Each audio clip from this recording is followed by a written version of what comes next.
What do people look for when they're looking at a skincare brand for men? Generally, people are looking for something that works for sure, but they're looking for things that are more on the natural side these days. And they're also always looking for something that looks good on their counter as well. So they're never going to pick up something in the store that's just like mediocre at best and be like, okay, well, I'll read the ingredients and see if it's good ingredient. You know, they're just not going to pick it up. And then he was like, oh, I heard you're dating this girl. What's her name again?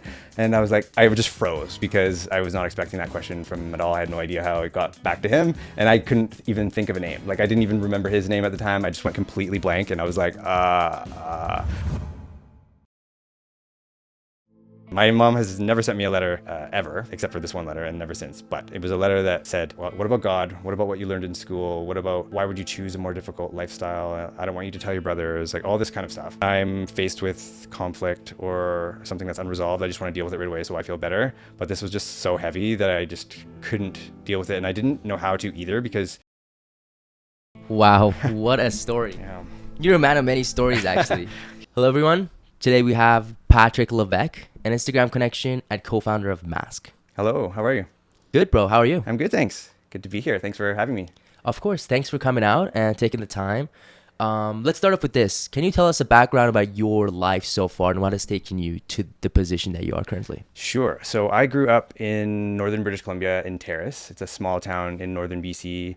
I had a wonderful upbringing there. I have two wonderful parents there, two brothers. My brothers are twins. They're 9 years older than me. So I kind of felt like I grew up like an only child in a way because they were so much older.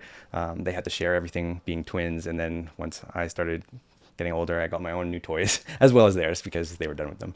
And then I worked at McDonald's. First job, I was 15 years old and worked there for 5 years. And I think I got a really good work ethic when I was there and became a manager during my teen years, which was weird. But I mean, it was the cool place to work in a small town back then. I don't think it's the same anymore, but back then it was a fun place to work. Everybody worked hard and played hard as well.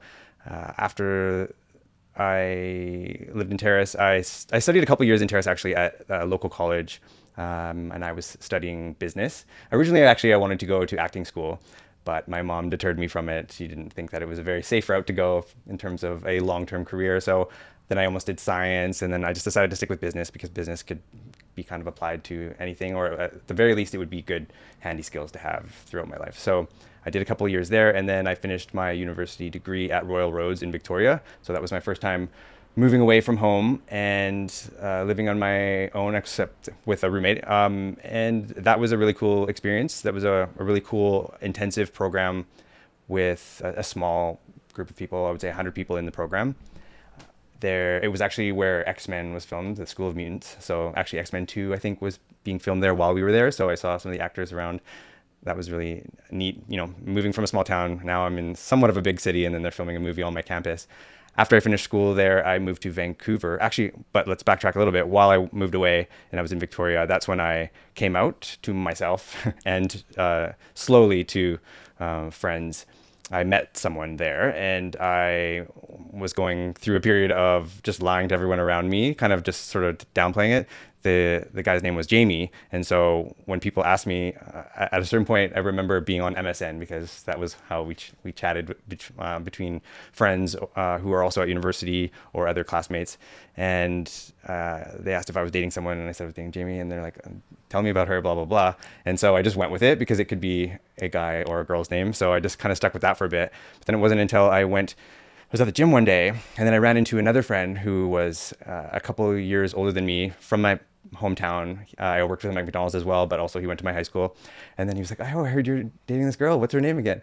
And I was like, I just froze because I was not expecting that question from him at all. I had no idea how it got back to him, and I couldn't even think of a name. Like, I didn't even remember his name at the time. I just went completely blank, and I was like, So that was a very weird, embarrassing moment, but it kind of just, I think, really probably pushed me to come to grips with having to come out. And I was going home for spring break, and I decided that was going to be my deadline. I was going to fly back to Terrace, and I would have to tell my parents before I left. And I grew up in a Catholic household, so I went to Catholic school till grade 7. I was an altar boy. I did the reading sometimes. I was heavily kind of brought up in the church. And then when I got into high school and stuff, it kind of faded off, as oftentimes does. But I youth groups. I went to Paris once for World Youth Day where the Pope was there. So I did lots of things that were, involved in the church. So I knew that it was going to be difficult to tell them. I think I essentially just brought myself to tears before I called them into the room and then told them. I couldn't even say the words, actually. I think I said it maybe once. And then after that, I said, my mom was like, what does that mean to you? And I was like, it means I don't like girls. And then she just kept asking. And I just had so much trouble saying the actual words because I didn't really connect to them yet. Like it still felt like, that name that would be an insult to someone in high school or something like that. So I just didn't feel like ready to call myself that, even though I knew that that's what I was. But, they've always been loving parents. They were super understanding. So then after that, I got my friend Lisa to pick me up and we went for a drive and I told her and she didn't believe me. She was just like, no, you're not. And she just kept going on and on. And I'm like, no, like I just told my parents and finally got through to her. And then just baby steps like that, and then it just completely changed me after coming out. I could finally be myself. I didn't really have to hide behind anything. And it's not like it happened overnight because even when I moved to Vancouver after, and then you would start at a job, it was a different time then, even though it's like not that long ago, it was a different time then than it is now. So every time you start at a job, you meet some new coworkers and then, there could be a night out where people can bring their partners or there could be just any kind of conversation about people's home life if you're in the break room. And then you have to like constantly come out over and over again because it wasn't so, I don't know, open back then as much as it is now. So it was constantly, you're a little bit nervous about when you're going to say it, when they're going to ask, do you bring it up? Do you just wait till you're asked? So it was a lot of that for many years, but at a certain point, it just became sort of, I don't know, empowering to be yourself or to be myself and to just own it. And it just didn't hold me back anymore. And when I moved to Vancouver, let's go back to the kind of career side of things. I worked in some sales and marketing jobs. So I worked for New World Rubbermaid. It was a really boring job as a sales rep, but I met some cool people. And then I worked for a dog food company as a sales rep. And I would have to drive around to different pet food stores and check in. And the company or the people in these stores hated our company because our company was a big company and BC is very sort of natural, organic and that sort of thing. And so they just didn't really like this company. And I was just like the face of it at the time. So another boring job that I just couldn't connect with. And I went to school for entrepreneurship and my degree was a Bachelor of Commerce in Entrepreneurship. So I think, the seed had already been planted that I wanted to do my own thing. I just didn't know exactly what it was yet. And then I worked for IntraWest, which was a sales job over the phone, selling trips to Whistler, booking vacations. And that was a good experience, good people and learn to talk to people over the phone, find out their needs and deal with escalations if something happens with their trip and they don't have a hotel and it's Christmas time with their family in Whistler, stuff like that. But while I was there, my partner, who I had met in Victoria, we were still together. So this is maybe 4 years together, something like that. Jamie, yeah. We started working at a company he was working at a company called Ginchgonch, which was a startup company in Vancouver, an underwear company. And it was sort of changing the sort of perception and world of underwear, especially for men.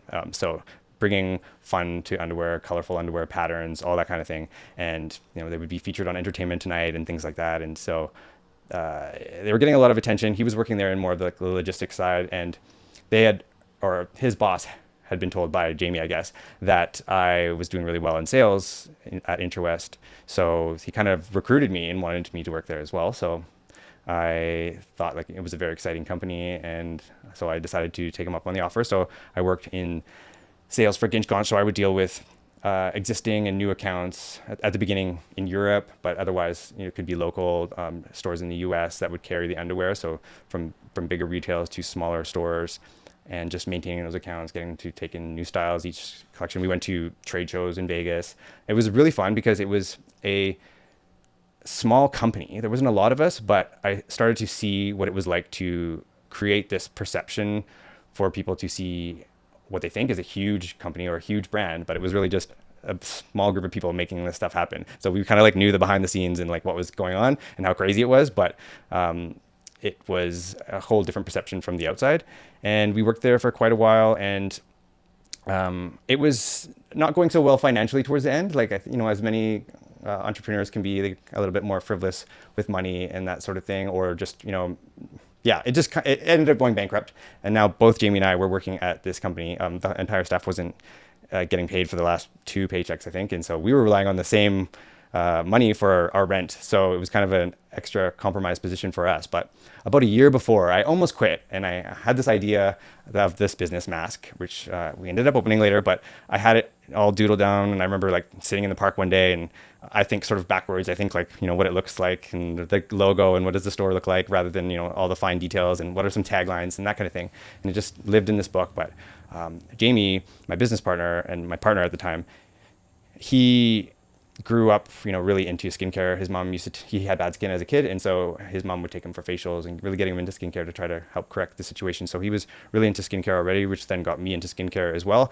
And we noticed that there was a gap in the market where there were men's brands out there for skincare, but they were harder to find. You would see them in Men's Health or GQ as you're flipping through it, but you would have to order directly from that brand. They wouldn't be all in one location.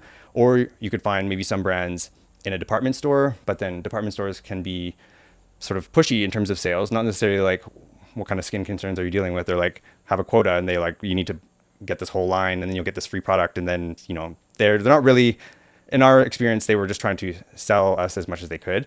And so we felt that there was an opportunity for a space for men to feel comfortable going into a store, asking questions about skincare, hair care, whatever it is, in a sort of safe environment where everything is available in one location. Even there were some women's stores as well that were like skincare and makeup, and they would have one shelf of men's stuff. But then even to go in there and to ask them, they wouldn't really know the answers to the questions. So yeah, just kind of pushed us even more. So there was a location in our neighborhood that was a pet store, and that pet store still exists, but it was in the location where we are now, and it was called Barking Babies. And we had a couple dogs, and we used to go there all the time. And one day the owner told us that she's like, don't tell anyone, but I'm going to be moving across the street to this other place, blah, blah, blah. I'm going to have to like sublease my place. But anyway, yeah, it's exciting, that sort of thing. We went home and we were like mind blown, because we had talked about Masc and we had pictured that location specifically because we were like, that's the perfect size. If we could find something like that, that would be amazing. And then here she was like secretly telling us that this place was going to be available. And we just both lost our jobs, and just everything, all the stars were aligning in this moment where we're like, it's just now or never. When are we both going to be unemployed and like able to jump into this business, and the location's going to be available? So we just made it happen. We emailed her right away. We told her our idea. We met with her property manager, and we gave them a little pitch, a little mini version of our business plan. And then we worked on our full business plan after that, because everything was happening faster than we expected, and we just made it happen. So it was confirmed. And then we like started reaching out to brands. We had someone that we knew could sort of graphically design what our store would look like, because we were an unknown company at this point. And some of these were like well-known or new, like prestigious in a way brands, not just going to sell to anyone. And so we had to let them know what we were going to be. And so that helped. And yeah, in 2007, in July, we opened our store. And I kept a job. I think I actually started a new job for a while. Actually, I worked at 1-800-GOT-JUNK while we were doing the opening of the store, and for the first while. And then I got another job after that. Like, we didn't want to rely completely on the store right away because it was just going to be too risky. So I felt comfortable with my experience thus far with job history, that I was just like, I can do that. And he was dealing with logistics and shipping and all that kind of stuff, which was over my head. So I'm like, okay, you deal with that, and we'll both work at the store, but I'll also have this other job as well, and we'll share all of that money. So that's what we did for the first, I would say, year and a half. But within the first maybe 4 months of having the store, we broke up. And it wasn't, it was probably a little bit dramatic at the time, but nothing that would affect our business. Like during the breakup sort of moment, we would have, had a sort of dramatic kind of conversation and whatever, and then made the decision. But then we had 2 dogs, and we had a store. And so, and also, we had this huge financial situation where we had this store now. My income was his income. The store was just growing. So we just made it work. Over time, we just kind of became more like family, like a brother kind of situation, because, brother can be someone who always has your back, but also someone that drives you nuts, but you're always there for each other. So that's kind of how it like evolved over time. But yeah, for the first maybe 6 months, we still lived together as well. And then I finally moved out and got my own place. And we just kind of went from there and always had this relationship. We still shared dogs as well during that time for a very long time. One of our dogs lived for 16 years. So yeah, we shared that dog for that whole time, which was great. You really learn how to sort of be mature in a situation like that and recognize what you have. You have someone that can take care of your dog, that can take care of your business, that you can, like, as long as you nurture this relationship and be respectful to each other, then it can be, a sort of like chosen family of sorts in a way. Then, so after that breakup, after us being together for that long, cut to 18 years later, here we are still. We still have the store. And so I mentioned that we moved out a long time ago, but then at a certain point before COVID, a few years before COVID, neither of us had had our own place. We never, in the sense of owning. I came from, my family was not wealthy at all, so I didn't really get the background of, putting a down payment on a place and saving. Like, they always encouraged me to save, but I didn't really understand the mechanics of it all and how much for everything. And, you just kind of, I had to pay for my university and everything like that. So, there was a sort of like a list of priorities that came first. I had to pay out for my education first. I had to live in Vancouver. And so didn't necessarily have this extra money. But at a certain point, we pooled our money together and we put our money into a pre-build of a place, and a few years went by and then it was ready. So then we moved into this place. It was a 2-bedroom in Chinatown. And so now we were living together again, but again, as business partners and roommates. And my friends, of course, are like, what are you doing? You're going to go back and live with him again? Don't you remember you guys were bickering all the time when you were still together? And I'm like, I don't remember. It was so long ago, but it was fine. We, again, were respectful with each other. We shared a dog. And so, yeah, we went through that. And then we wanted to sell the place, and it was getting close to COVID, and we had been trying to sell for maybe 4 months, and then things are starting to get weird, but there's somebody who's interested. People are stocking up on toilet paper, and then we're just they seemed very interested. So then we just made the deal happen super fast. Not even everything was all filled out, or everything was, I think, was signed in terms of making it official, but there was some stuff that we just had to wait and just, they had to move in, we had to move out, just because we weren't sure what was going to happen. Are we going to be allowed to move into a place? Can we get a moving truck? It happened so fast that we sold it and moved out in 3 days. Then I moved right next door where my partner, my fiance Callum, who wasn't my fiance yet, but we had been together for a few years already, or quite a few years, was living right next door in an apartment. He was living in the West End before, but he ended up moving out of there, and there was an amazing place next door to our building that I was like, you should live here. That would be so convenient. And he ended up getting a place there, a studio, and it was perfect for him because he travels a lot and he didn't need a huge place, but it was a very modern, suite, sort of Japanese style, where things moved around. You could completely move the bedroom and close it off, and then it would become a bigger living area and stuff like that. So it was the only unit that was like that in the whole building, but he got that one. And now I needed a place to live, so I moved into this studio with him. So this is our first time living together during COVID. So that was a good test for our relationship, but it was great. We had the opportunity to just enjoy each other's company because, everything was closed. You couldn't do anything. So we just binge watched shows. We, made food together. We tried to figure out how to exercise with all the different limitations. We would watch the Prime Minister's addresses every day, all that kind of stuff we went through together, first time living together. And then my business partner, Jamie, moved in with a friend, his friend Amr, and they lived together during this period as well. And then after things kind of calmed down for a bit, and Callum and I obviously knew we were not going to live in the studio forever, we started looking for places, but it's again a weird time. Everyone's still wearing masks. No one's really doing open houses or anything like that because it's very much still first year of COVID. But we wanted to look and see what was out there, and Jamie was by himself, so he was realizing very quickly it's very hard to buy a place by yourself. And even for us, there was only so much we could do, and with all these limitations that the government was putting on us in terms of even exercise, we couldn't even go to the soccer field, and I couldn't set up my TRX station there because you just weren't allowed on the field. So just there were so many restrictions on what you could do outside that I was really wanting to have something outside. And I was like, are we gonna have to move to Squamish or something like that just to get somewhere to be outside? Because I think that's really important to me now. And we decided to explore options where the three of us could pool in together, and what could that look like? Could it be a duplex? But no, duplexes would be just like buying two houses, just, very expensive. They're two separate things at the end of the day. So then we found basement suite options, which is what we ended up with. The one that we have has a basement suite in the the downstairs, and then we kind of share the main floor common area besides the kitchen that's Calmanized, and then upstairs we have our own living area, and then we share a backyard and we have our outdoor space. So it all worked out really well. So again, we're living together again, but I think it was a very creative solution to what we were dealing with at the time. And then also it's in an area where the hospital is being built. So it's it's a house. So I think it's a good investment for us all. And we have worked together well. We're all entrepreneurs. So Jamie and I, obviously, because we own the business together, but Callum's also an entrepreneur. He, has contracts with big companies, and does like travel, adventure photography everywhere. So, we all have like a very business mindset, which helps motivate each other. But it's also, the negative side of that is that you always feel like you should be doing something. So like if you're maybe not working at the time and you look and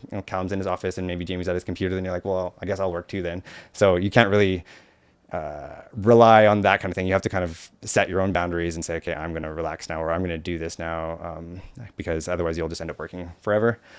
But yeah, that's a long-winded answer to how I got here. I may have answered some questions later, but yeah. Wow, what a story. Yeah. I want to ask you, how's Masc doing right now? Masc is doing well, actually. It's obviously been a challenging year to begin with the tariffs and everything, because we do have brands from all over the world, including the US. And some of those brands we've had for 18 years since we opened. And these are brands that people rely on, people love. And so it's been challenging to navigate that increase in costs. So we had to work with those brands to see if they can absorb some of the costs or give us some sort of discount or extra product, that kind of thing, in order to make it so that we don't have to raise the prices at least right away or significantly for customers. So we had to do a lot of that. And then there's obviously the changing mentalities of consumers. For the first time, I would say, in the entire time we've been around, that people are really looking for Canadian made products or just non-US. So that's a whole new thing. And obviously there's, I was going to say there's one person to blame for that, but there's a lot of people, in the US now that we can blame for that are all part of that whole administration. But it's just something that we have to deal with. But at the same time, it's definitely encouraging us and pushing us in the direction of starting our own line of products, which is something that we've wanted to do, but always talked ourselves out of, because we see firsthand how much competition there is out there, how you really have to set yourself apart in order to be successful in starting a skincare brand or any sort of grooming brand, because there's just so many people that do it. You could have, so many people start them up, even, celebrities will just throw their name on a white label brand, that kind of thing. So there's just so many different variables, and it can be risky. And I think, we just would talk ourselves out of it, even though we have a really good idea what people like, what they would pick up in the store, what they ask about, what do they come back for. So I think we've just really realized that, this is now a demand that people want. And we've always been trying to fill the needs for our customers. We listen to what they need. And now this is something they need. And to be honest, there haven't been a whole lot of great Canadian skincare and grooming brands for us to choose from. So there are some, and we do have some great ones that we carry, but there's not a lot in comparison to the US. And historically, people will just buy what they see or want to buy what they see in the magazines and on TikTok and on Instagram. So there hasn't been a huge presence for Canadian brands in that compared to what you see in the US. So there's an opportunity there. We are working on some things right now that hopefully we will be having a different conversation down the road where we have our own brand and are launching that. Yeah, that could be cool. Yeah. So what do people look for when they're looking at a skincare brand for men? Well, I think it depends. We sell skincare and we sell hairstyling products and we sell alcohol and aluminum-free deodorants. Like we have maybe 60 to 70 deodorants in our store. So there's a variety of different reasons why someone might come into the store. Generally, people are looking for something that works for sure, but they're looking for things that are more on the natural side these days.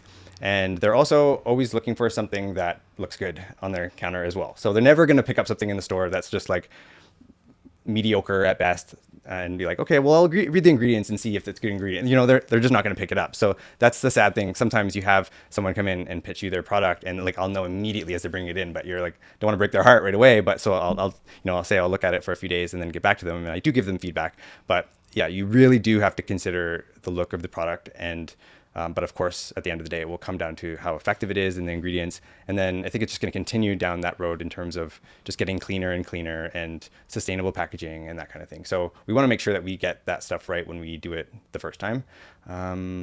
So for skincare, yeah, I think depends on people's age, but they're looking for something that can be simple, easy to follow, something that works for all skin types, but maybe they have a particular issue that they may need a particular skincare brand or product for. And then guys are anticipating aging, or sometimes they notice their first wrinkle and they're like, oh, help, or I just turned 40, that kind of thing. So different things might prompt someone to come into the store and to ask questions, or shopping online as well. They can ask questions on our site.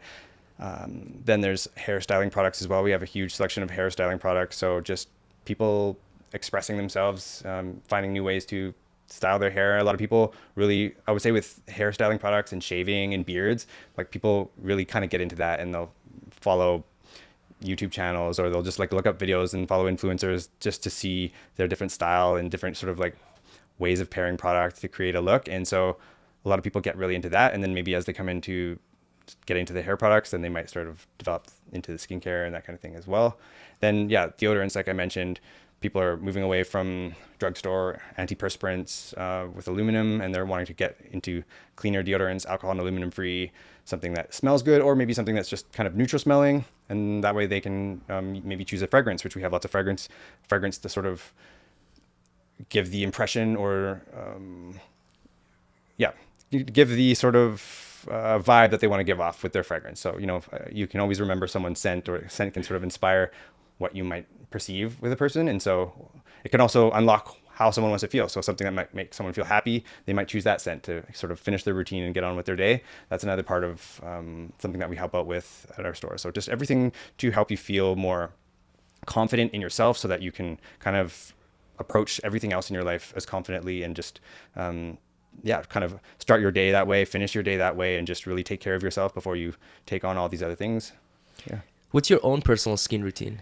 My own personal skincare routine, I will, after I get home from the gym in the morning, I'll usually work out in the morning. So I'll be sweaty, and I would want to shower within like half an hour of working out. So I'll wash my face in the shower. If I'm going to shave, and obviously I have a bit of scruff here, so I am just shaving here and here, but I will use an exfoliant or a scrub in place of my cleanser. So that's going to help to get rid of any dead skin cells. It's going to loosen up the beard hair, and then just make it so that the shave is going to be more smooth. Your razor is not going to get clogged. So anything that can cause razor burn or ingrown hairs, you want to just eliminate that by using a scrub and warming up your face either at the sink or in the shower. So it's prime time to either shave in the shower or after the shower. So I will do that, and then I'll follow with a post-shave product. I'm using the Cool Fix right now, which is just a gel, and it just kind of goes on the areas that I've just shaved, calms everything down, and then that way I can put on a moisturizer after that. And it's nothing like putting too heavy of a lotion on top of a lotion. Sometimes you can put like some kind of light spray on as well, just to calm things down, because some people have very sensitive skin when it comes to shaving, and that can be a big source of insecurity. It can create acne. It can just kind of take your confidence away. So the more that you can try to fine tune your shaving routine, the better. After that, I will apply a serum if it's the evening. If it's the evening, I'll put on a serum and then a moisturizer. I might use a serum in the day, but otherwise I'll just put on it's the summer right now, so I'll put on a lighter moisturizer, avoiding the under eye area. So just a pea-size amount for the whole face. And then I will apply a bit of an eye serum on my ring finger, dab it to my other ring finger, and then apply it to the under eye like that. Just the under eye is a very sensitive area for your skin, so you don't want to be rubbing it aggressively, and you don't want to put a heavier moisturizer in that area because it can clog things up as well. So just different little things like that you want to consider. And then that's pretty much it. I don't want to overcomplicate it. There are different things you can mix throughout the week if you want to try different things, or if you're dealing with this particular issue, or maybe if you work in a particularly dirty environment, or you're a chef or something like that, where your pores just get completely clogged with grease and dirt. You might use a toner after you cleanse your face. So just like a liquid astringent that you will wipe over your face. And actually, we just had smoke in this area because of the wildfires, and I don't always use a toner, but I had it a little bit lately, and it was completely black. Like I already washed my face, but it was just all this residue from just being outside. I was just doing stuff in the yard, but like the smoke was thick and the cotton pad was black. So just doing extra things like that when you need to. But the evening is the best time to use an anti-aging cream or a serum, just because your skin's going to be repairing itself more overnight as you sleep and as you rest. So that's the best time to use those types of things. But I think, we generally don't want to overcomplicate it for people. I think just getting into a simple skincare routine is the best thing that you can do really moisturizer and SPF are really important things as well. So if you are outdoors quite a bit, then using an SPF is crucial these days, just with skin cancer and just the damage that the sun can do to your face. But using a moisturizer will protect your skin from everything else and also repair it. So just getting in the habit of using a moisturizer is a big one. Boom. I got to get on that, honestly. I don't use anything. Well, you're lucky right now that like, I think maybe, yeah, down the road, you'll wish that you did it earlier, but you have good skin. So whatever you're doing now is good. I think other things like getting good sleep and drinking lots of water, eating healthy, those are all factors for your skin as well. Mm-hmm. I use like Old Spice Yeah. for deodorant for myself. Like, would you say maybe the top brands that sell the most are Old Spice and some other brands, would you say? It's hard to say about Old Spice. Or, like, I don't know what their sales are, for example, globally, but Old Spice isn't one that we carry. So we don't carry brands that are like the mainstream ones that have been around for a long time. And I would say off the top of my head, like typically Old Spice, I think would be maybe not necessarily the most cleanest ingredients. Again, I'm not looking at it right now, so don't quote me on that. But like typically, I think those are the ones that will just, put in maybe these strong ingredients that will maybe stop the sweat, but maybe not. It could be an antiperspirant that's blocking your sweat, which may not be the best thing for you.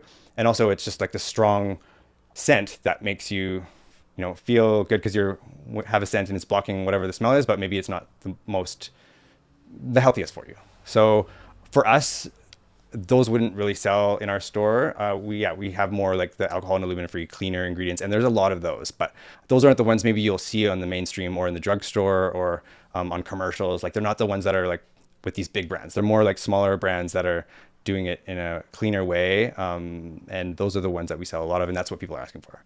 It's unfortunate how those big brands are just having these bad chemicals in there and are pushing it out more than those smaller brands which don't have the budget. Yeah. It's a sad reality of the world we Yeah. live in. It's unfortunate. I think it'll change though. I think sometimes the smaller brands oftentimes do end up getting purchased by those bigger brands, and so at the end of the day, they end up owning them anyway. But they will definitely change, and I'm sure that they have changed their ingredients over the years, and so maybe they are cleaner than I can remember. But I do think, in comparison to some of the other brands that we see, they probably wouldn't get like, some people have those apps that you can scan to see how clean something is. They can just scan the barcode. I don't think it would be very high on that. And even sometimes in our store, like not everything is going to get like the highest rating. So there's just a variance based on the types of ingredients, but some people are really into that. And they'll like scan products before they, yeah. I've never ever heard of that. Yeah. What app? Do you know like what is that? I think it's called, maybe it's called Think Dirty, or I forget what it's called. I'll Off the top- research it. yeah, I forget what it's called, but yeah, some people have it, and they'll scan products. Yeah. There was a shampoo, actually just the other day, there was a shampoo that we carry that someone scanned. They're like, this is the highest rating I've seen for any shampoo. So that was good to hear. But yeah, I haven't gone through and scanned everything myself, but we do work with really good brands, and we try everything before we bring stuff in. So we're pretty selective on what we bring in, but yeah, always looking for new stuff. All right. Let's go back to maybe those early days and you coming out. Yeah. I think that's an important kind of era in your life. How did it feel? So you met Jamie, right, originally, and then what did he come out like? Yeah, so he was living in Victoria with his family, and he came out to them about us, but he had already kind of sort of, I think, been outed by his mom, like finding something in his closet, or like whether it was a magazine or I don't even remember what it was, something. And so actually his parents didn't take it well back then, and I think because he also grew up in a Catholic household, and I think he had also been sent to sort of like a therapist to sort of like try to make him straight in a way. So that, I think, probably affected him more than he can probably acknowledge or know. But like just hearing that was sad to hear. But they eventually came around, and his mom passed away about 6 months into our relationship, but when she was like in the hospital, like she had even said, "I love you" to me, which was like, I was like in tears, and she was just like, "Why are you crying?" And it was just a crazy moment, but like just this, to have that acceptance from his family, which I felt was like a little bit more intimidating than mine, was huge. One thing that I forgot to mention, or we just didn't get to yet, was that when I came out and I went back to university, a while after, my mom sent me a letter, which my mom has never sent me a letter ever, except for this one letter, and never since. But it was a letter that said, what about God? What about what you learned in school? What about or why would you choose a more difficult lifestyle? I don't want you to tell your brothers, like all this kind of stuff. And obviously that was just gut wrenching. And I was fully into my studies at the time. I had so many projects on the go and I just couldn't deal with it, which is not typically me. Typically when I'm faced with conflict or something that's unresolved, I just want to deal with it right away so I feel better. But this was just so heavy that I just couldn't deal with it. And I didn't know how to either, because she was sending this sort of like privately without my dad knowing as well. So I was just in this weird position where she's way up in Terrace, I'm down here, and I can't really resolve this right now. And I'm just going to leave it for now, which, yeah, we just pretended like nothing was going on when I would talk to her on the phone. And then cut to later on when I moved to Vancouver after school was done in Victoria, then I decided to address it and I wrote her a letter back. And I just kind of used everything that she said right back at her. So she said, what about what you learned in school? What about God and everything? And what I had learned right from kindergarten, like, so Catholic school was kindergarten to grade 7.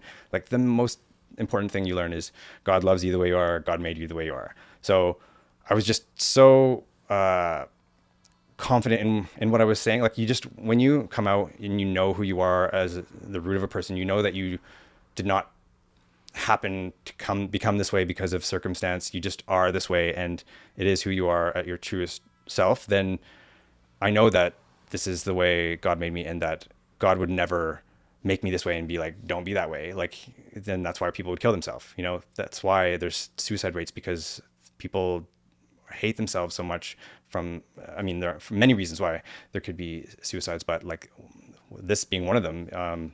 I think it's very important to be comfortable with who you are, be confident in who you are, and not be made to feel like you are some sort of like freak of nature and that kind of thing. So anyway, long story short, I messaged her, or I emailed her back, and no, I wrote her a letter back. She's never emailed in her life. They don't use computers. And I just explained all that. And I said, I want you to be part of my life. I hope that you can be part of this journey. I want you to know Jamie.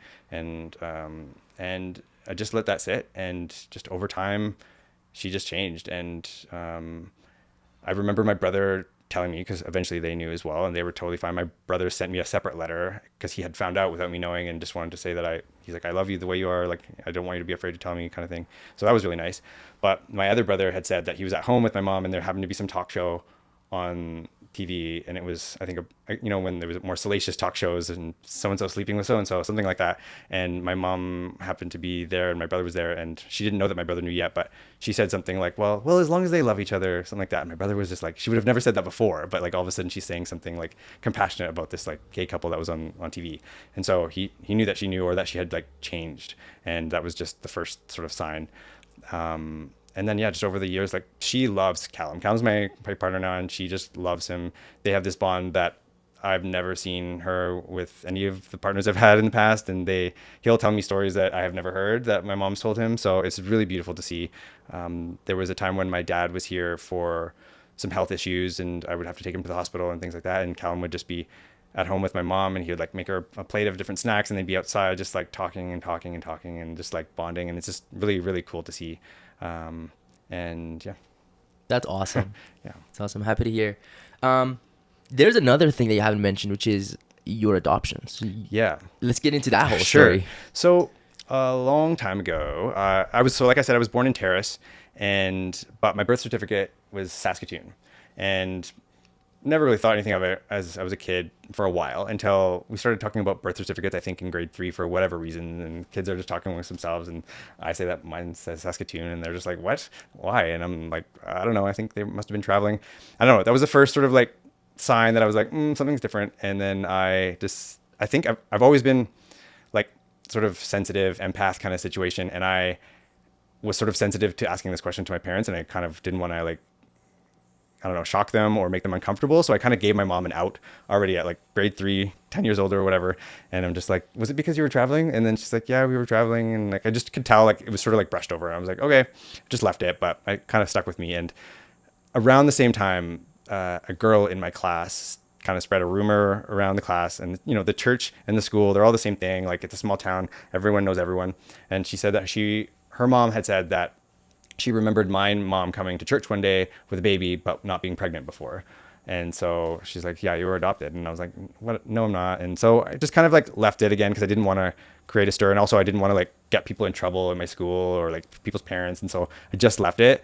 But like, I don't know what that does to me. Like, but I buried that and I just kept it. And I don't know, at the end of the day, I always felt like my parents were my parents. And like, I don't know the psychology of it, like whether it would have changed me or not, or would I have like spiraled? I don't know. But I know that my parents were protecting me. And just, I think they were just trying to keep me safe in a way, I guess. But I just left it. And then when I moved away to university, when I was in Victoria, around the time that I'm coming out, and now I'm like, I'm also going to try and figure this out. So I decided to send a letter to the adoption agency of Saskatchewan. I'm like, it must have been from there because I don't know where else they would adopt me from. And then a while later, I get a letter back and I'm like, oh, this is going to be a dramatic moment. And I open it up and they're like, nope, you weren't adopted from Saskatchewan. And I'm like, okay. So I left it again. Then I decided to ask my brother over the phone and he was like, I have a bad memory. You'd have to ask mom and dad, which was like a big red flag for me. Cause I'm like, okay, so you were 9 years old and yeah, I'm like, that doesn't make any sense. Then a while later, I decided to ask my other brother, his twin, the same thing. And he said the exact same thing. I have a really bad memory. You'd have to ask mom and dad. I'm like, okay, now I know something's up. But again, I don't want to like create a situation. So I'm like, oh, okay. So I just left it.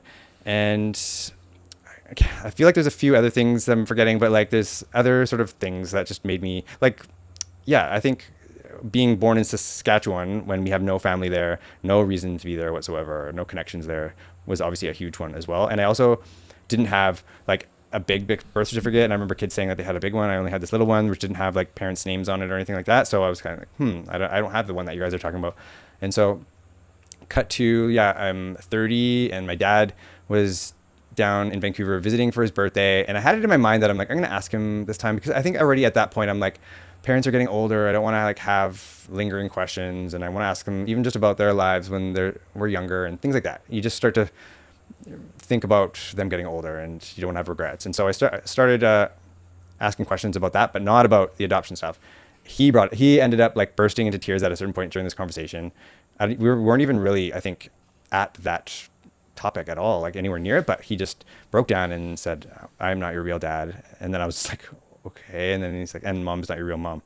And so I was like kind of outside of body in a way, because I was like, I don't know. I don't think I ever pictured ever being told or having the conversation, even though I wanted to know. I just never, but then at the same time, it was sort of like, holy, this is like so heavy on him. And that's the last thing I would want. Like, doesn't change anything for me. So I like immediately was consoling him. I'm like, this is like, doesn't change anything. Like I kind of had suspicions anyway. And so he was obviously not anticipating telling me this at all. But when he was coming down, so he's like, we have to call mom now to tell her that, and so he calls her, and my parents will speak in English or French, just depending on whatever. And I remember specifically he was speaking in French when he told her. He was like basically saying like he knows. And so he passes the phone to me, and my mom's like crying on the phone now, and she's just saying, we were just so scared. Like, and I think as time went on, they just got more scared. Like, well, now we definitely can't tell him, it's been so long, kind of thing. And I think my mom was originally scared because she had an experience in her family growing up where there was someone who was adopted, and when he found out when he was younger, like just, I don't know if he ran away or just had, trouble with the child after. And so I think she was worried about that. And she just felt like, because they adopted me like from birth, she always just felt like this is my child. Like, and I think she was always afraid that could maybe be taken away from her or something.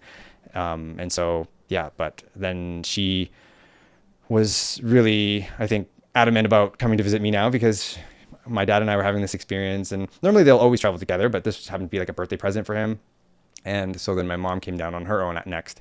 And then we had this bonding time together, and she brought this manila envelope of like all of this paperwork. So their old plane ticket from when they flew from Terrace to Saskatoon to go pick me up and back, and their correspondence through typewriter, like back and forth from lawyers, and my birth certificate, my bracelet, my baby book, my piece of hair, like different things like that. All this stuff I had never seen before.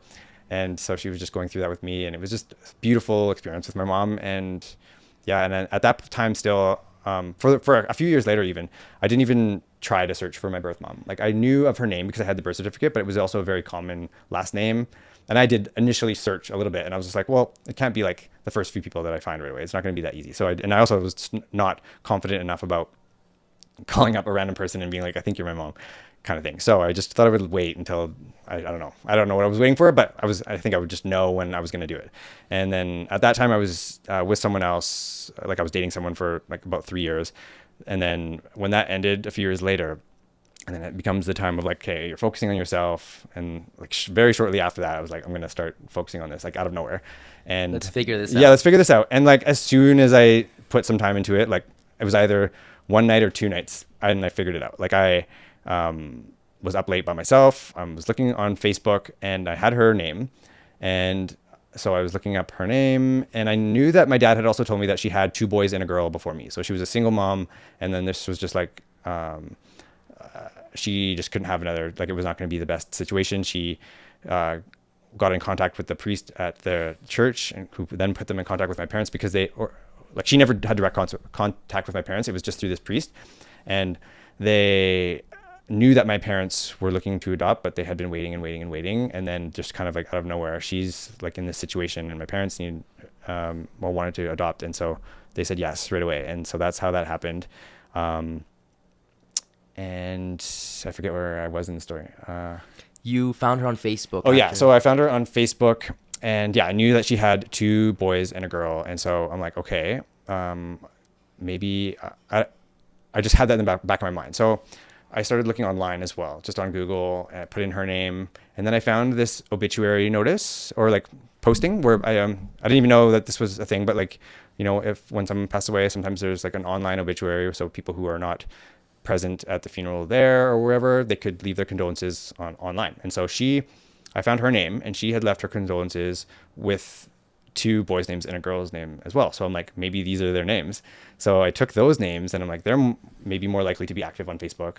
And so I took those names and went on Facebook and started searching. And then that same night I found the 3 profiles, one of which was my half brother Scott, who, when I was looking through his photos, I'm like, holy, he looks a lot like me. And up until this point, I've never seen anyone related to me ever. So here I am, like seeing like similarities in my face to somebody that I've never happened before. So that was a crazy feeling. And to see hometown or birthplace or whatever, Saskatoon, same as mine. Then I just found the mutual connections and found his sister and brother, and then they all were connected to my birth mom. And so I was like, I figured it out. And I just kind of left that for the night, and I was like, holy, and I didn't tell anyone. Then the next morning, and this is like a little segue for a second, but I had previously done Landmark. Have you ever heard of Landmark? So Landmark is this sort of professional development thing in Vancouver. I think it's like mainly located here in Vancouver. I think it's kind of like a little bit pushy, like get your friends to sign up, get your family to sign up. So like I did the first weekend course, but after that I was kind of out of it. But it kind of a bit of professional development, and you can take some stuff away from it, but that's as much as I wanted from it. But in the weeks to follow, you kind of get put with a group, and you're supposed to just check in with each other for the next 8 weeks, once a week. And there was a woman that was in my group that was a mortgage broker, but also she was kind of, I wouldn't say dabbling, but she was trying to like build her confidence with her like sort of psychic or intuitive abilities. And so she was like, she had previously done a reading for me because she wanted to help, because she had heard about my story. And so I was like, okay. So she did this reading one time, and just kind of like, just whatever was coming to her, she wrote out everything, and that's just what it was. And so she described like a situation, where when I meet them, there's like a big house with bay windows, and there's stew, it's the smell of stew in the air, and your brother is there, and he's like worried that you don't like him, and just stuff like that. Like, it was just sort of like, did she know? She didn't know. No, she didn't know. So she like nothing had, like I hadn't found anybody yet. I hadn't told anybody, so she didn't know anything about this. And so, but this is also way earlier. Like this is a few months earlier. This is this reading that she did for me. And so it didn't really help me find, like she was trying to help me find her, but this is just what kind of came out in what she told me. And so I don't know, I tried to take from it what I could, but I think I just kind of put it to the side. But then randomly, this day after I found my birth mom, she just messages me out of nowhere on Facebook, and she's like, I'm getting this strong urge to tell you that your family is waiting for you to contact them. And she's like, I don't know why, but like, and so I'm like, oh, that is insane, because I literally just found them last night. And so I was like, okay, like that, if that doesn't give me a push to call them, then I don't know what will. So I decided to just look up the phone number, and I found my half brother Scott's phone number through the online yellow pages at the time. And I just called the number, and I didn't really know what I was going to say. I knew I couldn't say like, I think your mom is my mom, but his wife answered, and he wasn't there. But so then I was just trying to explain. I'm like, well, I was just like, I wanted to know if he's is his mom Kathleen McDonald, blah blah blah. And she's like, yeah. And I'm like, okay, well, my parents were connected with her like a long time ago, and I'm just trying to just yeah, I was trying to like say it in such a way, but then it wasn't really working right. And she's just like, can I ask why? Or like, what? She just kept probing. And then eventually I'm like, I just had to tell her. And so I just said, oh, I think that his mom is my birth mom as well. And she asked, can I ask why you think that? And then I explained. And then she said, well, I do know that there was another child born after them. So, and she said, and she's a really nice woman. And she just explained like, she didn't want to just give you up kind of thing. And she was in a situation. And I was like, honestly, no, I don't want to interrupt anybody's life. I just want to at least pass on the information. Like I'm alive. I've had a good life. Everything is really good. So if she ever wondered, like, just know she made the right decision. I'm really like had a good life. I had a good family. And so if she wants to contact me, she can, but at least just like pass that on. And so that's how it ended. And then later that night, I get a call from Alberta, and it's her. And so we talked for the first time that night, and it was surreal. It felt very much like, I don't know, like how do you tell someone your whole life from birth in a short conversation? Because you just kind of feel like you're just kind of, I don't know. I liked it. I was in swimming. I went to Catholic school. I worked at McDonald's. I did this in university. Like, you just kind of cover these big things, but what can you cover in an initial conversation? So that's how it started. And it was a really good conversation. And then a few months later, we met in person. So she came from at the time she was living in, at that point, and living in Courtenay on the island. And so she came to Vancouver with her partner, and he came with her, and then they met me up for dinner. My mom from Terrace, like my one that raised me, told me to bring her flowers. So I brought her flowers, and it was a really cool experience. And I brought photos as well, and we just connected over dinner. And I kind of just left it at that for a while. Like, we just kept in touch a bit, and it was really good dinner. And then I kind of just like left everything up in the air about like meeting or finding my birth father, because this was a one night thing, and a moment where she was lonely in a situation, and it's a kind of a complicated story, but it was she had no way of like keeping in touch with this person, and didn't know how to, and she never told him, because I don't think she thought that was going to be the best choice anyway. And so I kind of just left that to the side. But in terms of my like half brothers and sister, because the father's different, so they're half, and I was just like, okay, I'll meet them when I meet them, because I don't want to like put so much pressure on everybody. I just, this is a lot probably. So I just left it. And then this was probably the summer of that year. And then cut to like New Year's, I was in Palm Springs emceeing my friend's wedding. And then I get an email that my half brother, the one that I had called but talked to his wife, committed suicide. So I never got to meet him, and he was now deceased. And my birth mom was emailing me to tell me that they were going to have a wake and a funeral, and there was no pressure, but if I wanted to come, that she would love to have me there. So I like made flights arrangements and went. I'm like, I don't want to wait anymore for this like it happens when it happens situation, because it just doesn't work like that, clearly.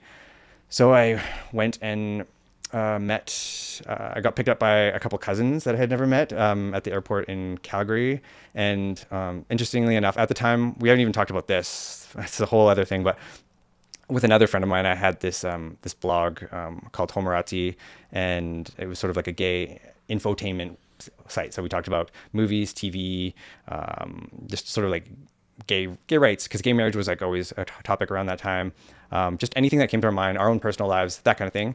And it did really, really well, and it was super popular, and it was a fun thing, and it eventually evolved into a little panel TV show on Out TV, which is like Canada's version of like Logo in the US, sort of like the gay kind of TV show or gay site for Canada. And we did about 140 something episodes of that show.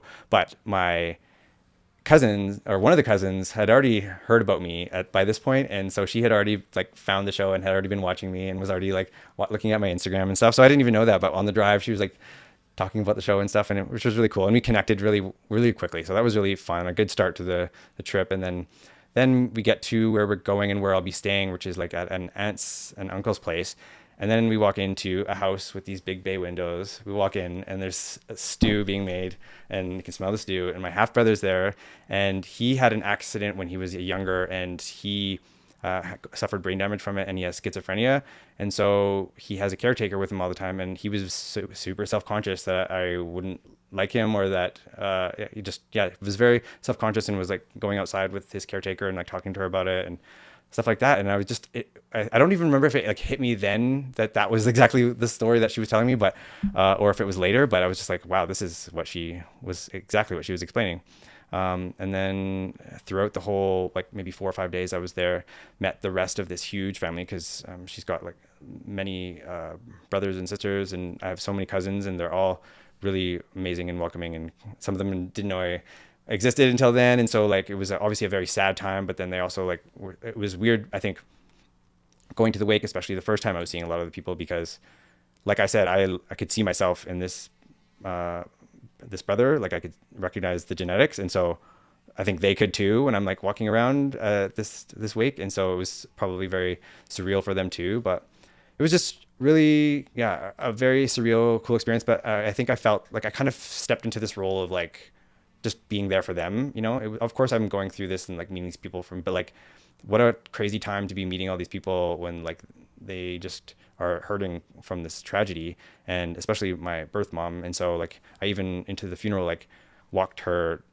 like into the church, I think with my half sister as well, and just stood by her and like just were there for her during a really tough time, and got to learn about him more. And he had 2 kids and his wife as well, so just meeting them, and yeah, it was a crazy experience. And a lot of them I haven't even seen since then, just because, yeah, just life. It's just, there's so many people to keep up with, and they don't live super close, but I have seen some of them here and there, and I do, you know, follow them all on Facebook or Instagram, and so we keep in touch that way.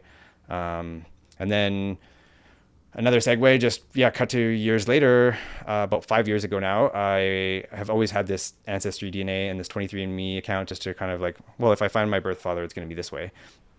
And then I saw that I had a match one year with, I think it was like a first cousin or a second cousin, something like that. And I'm like, well, this is really high up there, because like I could see my family that I had already met on my birth mom's side, but then there was like really not much on the other side going on until like this. And then I sent a message, and then just kind of left it, because I didn't really completely understand like what our relation would be, like how close it was. And I don't know, I just almost kind of took it with a grain of salt.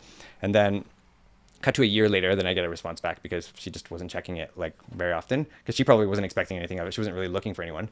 And we exchanged a few messages and explained like where I thought I was conceived, and which was in Prince George. And she was like, well, you must be my Uncle David's son. That's the only explanation. And so I was like, okay. And then so she like explained or sent some photos of him, and I was like, immediately again, like seeing someone like that I looked like a lot, like especially his younger pictures. And so I was like, well, I don't really know, like he doesn't know anything about me, so like he doesn't know I exist, so like I'll leave it to you and your mom to like figure out how you should tell him, if you think you should tell him at all. And so I just left it, and then they told him, and then he was like super excited and wanted to reach out. And so we exchanged emails and phone number, and he sent first email, and he sent a bunch of photos, and very chatty on email. And yeah, he was 70 and just found out he had a child, was never married. He had like a life partner for a long time, but she passed away. And so here he was 70 now, just finding out that he had a child from a long time ago that he didn't know about. So he was just very, I think, grateful. And he also has like a bit of schizophrenia, and he's this crazy sort of like brilliant artist. Like he's like super smart guy, really great to talk to. But yeah, he does have schizophrenia, so we can kind of go off on a tangent. But he's got beautiful art, like crazy, like paintings all around his house or his apartment. And Callum and I went to meet him one day, and it was just so beautiful to see all of his art. And like, it's just so crazy. And like, but no one really knows about it, because he doesn't really tap into the business side of it. And so it just has all of his art there, and he doesn't really like enjoy business, but he just loves art. And so yeah, it's been really cool to get to know him. He's keeps in touch through his email, and we've met a couple times for dinner. And he just lives in White Rock. And yeah, and so I think after meeting both families, and then I have my existing family, it became a lot for a bit, because I'm like, you know, like I said, empath a bit, so I'm kind of like sensitive to people, and I people please in a way. And I'm like, okay, I can't like keep in touch with everyone and just be everything to everyone. And I can't put that pressure on myself. So I had to just sort of like tone it back a bit in terms of, I don't know, responding as quickly or just like, yeah, trying to feel like I have to play catch up for any period of time. Like I just have to sort of like, I can only do so much and everyone's okay. Like just we're here for each other if we need each other. And that's kind of, yeah, where it's been at. And then over the last few years, my dad that raised me has had health issues with, actually he's got Alzheimer's now. So it's not very fun to deal with, seeing him sort of forget everything over the especially last year and a half. And he's had to come to Vancouver for tumor in his eye. And so he has to get a checkup every 3 months. And so every time he comes back, it's just like worse and worse. And just learning how to deal with that. And like he sleeps in upstairs where Calvin and I are, like when he's here with my mom, and I had to put signs like on all the doors. So he gets up in the middle of the night to pee and then he won't know where he came from. So I have to put like do not enter on all the other doors. And I put Christmas lights around the door that he was sleeping in, so he knows to go back into that one. And even put like a sort of barrier in front of the other doors too, because the signs were not necessarily always working either. But just stuff like that where you're just like heartbroken, and then just every day he's just like, what are we doing today? Or like, why am I here, kind of thing.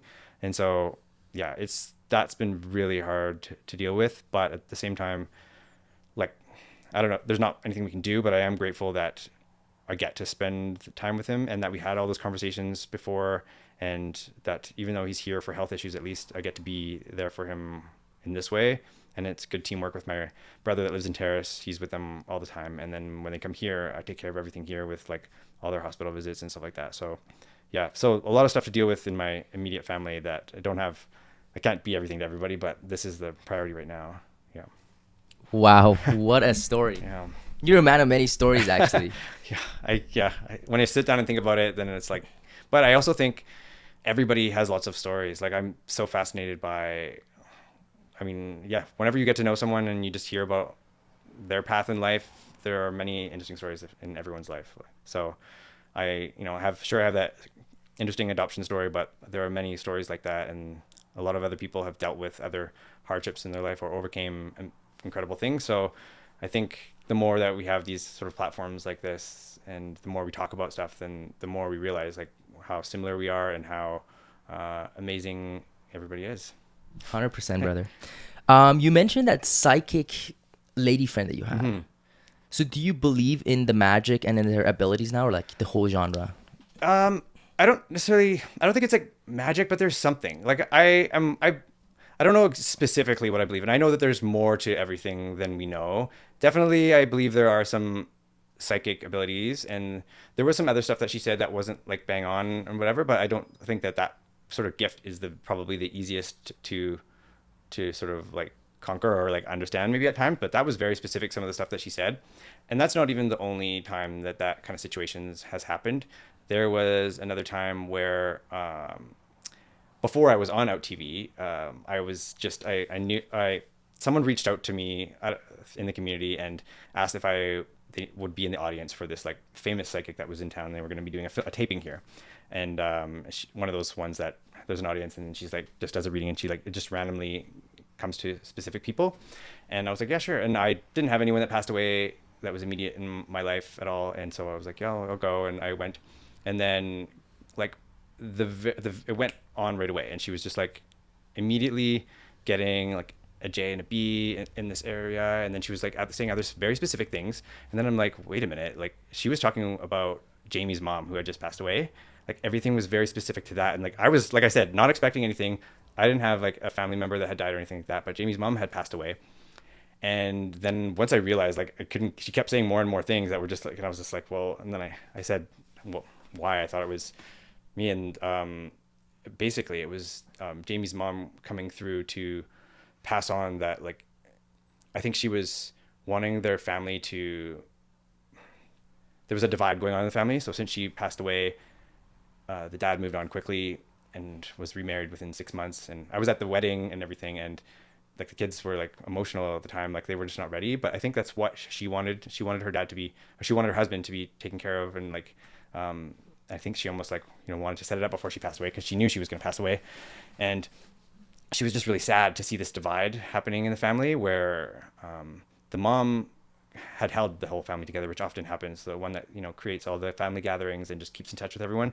And since she had gone away, it was just kind of silent, and there was just tension. And so she wanted trying to like pass on through me to tell them that she wanted them to like, you know, connect with each other. And she was like sad about what was happening. And there were other specific things, and it was very unexpected and heavy for me to take that, especially, like I said, the family was like always, they were nice, but they're also like a little bit intimidating in a way. And so I'm like, I don't know, like if I can, like, I don't know if they're going to believe this stuff. And like, you're asking if I believe in this stuff, I didn't know what their position would be. And to me, talk about their mother, and like, I'm just like, I have to pass it on. It's not my story to say whether I pass it on or not. And if they're mad at me, or if they have whatever feelings, then so be it. But like, I'm going to pass it on because it's not for me. And so I sent them an email, and they were like super responsive, and they did like start to like heal and come together more. And I think it was, I don't know what would happen if that didn't happen. Maybe they would have figured that out anyway. But like, that's just another situation where something has happened. I do think, yeah, there's a whole other layer to this world that we don't know. I don't know like what it means to be psychic and intuitive, but there's definitely something to it. So I believe in it in a way, but like, it's not like something that I focus on. I just know that there are just way too many situations. The world's too unknown to rule something like that out. Mm-hmm. Yeah. And you said you were present at a TV show as well. Yeah. So the TV show for the one that I had, or the psychic thing? No, the one you had, 116 episodes or something like that. Like 140 something episodes. So this, was it was a show with 3 people, and I was sitting in the middle. There's 2 guys, very outspoken guys, on either side of me, and we would just sort of talk about and banter back about our opinions on different music videos and songs, and a lot of like lighthearted stuff, and then sometimes some serious stuff that, you know, would be going on in the world, we'd kind of bring up as well. And it was really fun. It was really cool to be able to feel like you had a voice and just have the platform to speak about whatever you wanted. You know, it's not like we were changing the world or anything, but like we were able to talk about anything we wanted to. So if we were passionate about something, or there was something serious, we could. So I really enjoyed having that. I was the guy in the middle who would throw the commercial and stuff like that too. So I always had to think about whatever they were saying and then try to find a clever segue into a commercial break. But yeah, that was a fun time. But then towards the end, then online streaming started becoming a bigger thing, and this was a very time sensitive type of show. So, you know, the movie trailer comes out, the music video's out, so it's not something that can just live on a streaming site, because if someone goes and watches this episode later, they're like, oh, that's so old, you know. So it was not something that we could easily transition into that, so we just kind of phased it out, and that was the end of that. It was a really fun time, and I would definitely do something like that again, but I think it kind of ran its course for that time. Yeah. What challenges you? What challenges me? I think what challenges me, I have ADHD, so that's definitely challenging, and I'm learning to sort of use it and understand it more as I get older. I think the last few years for me, for whatever reason, has been more about like learning more about myself and how I can be more efficient, or how I can be, or what like stops me and what motivates me, things like that, just to try to understand things better. Because, you know, sometimes with ADHD, before you start to, maybe if you are going to do medication, before that, you'll have every intention and motivation to do something, but something stops you, and you can't do it, and you don't know why. And a lot of that has to do with ADHD. But when you learn how to understand yourself more and what makes you tick, and what can get you focused, and, you know, I use over the ear headphones a lot when I'm working, and I put on music. Certain types of music will just like immediately get me into the zone and really make me focus. Or if I want to you know, do some meditation or something like that, then I'll put on something different for that. For the gym, different music for that. So music is a big one for me.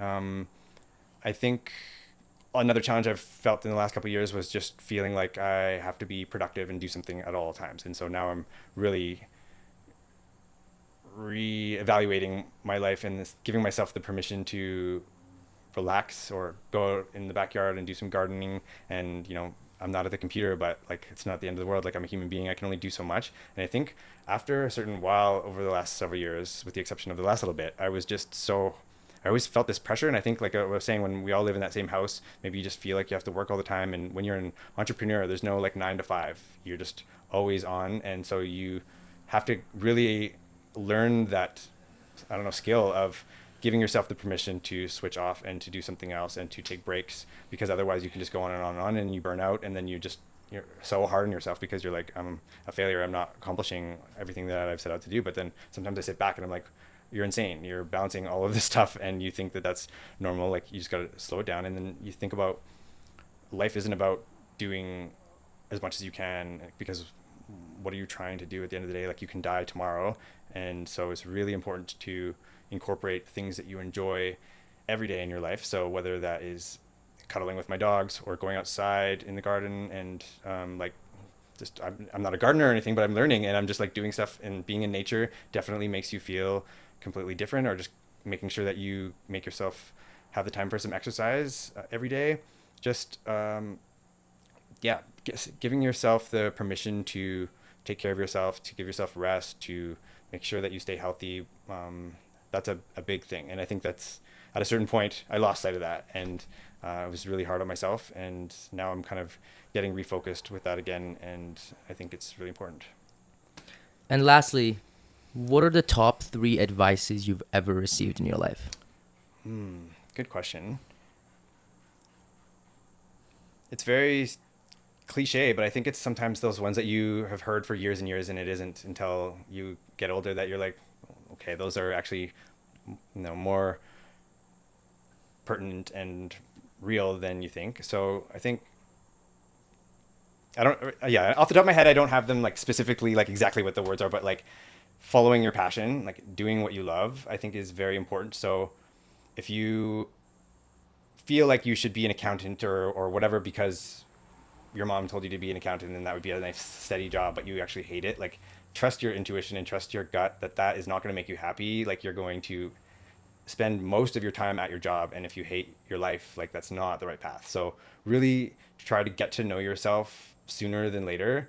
And like I'm saying, the last year or so, I've been spending more time of intentionally getting to understand myself a bit better, so that I understand what stops me and what makes me go. So like, if I know that I want to go to the gym every day, what are the things that stop me from doing it when I don't go, and what can I do? Like, for me, I really get into like group classes. So like CrossFit I did for 11 years, and that type of environment works really well for me because it requires a level of commitment ahead of time. So you have to book your class the night before, and you've already created that commitment, and you can't cancel within a certain window. And as annoying as those things can be for some people when they're like, oh, I want to cancel, but like, you've made that commitment, and then you show up, and then you feel great, and then that's done.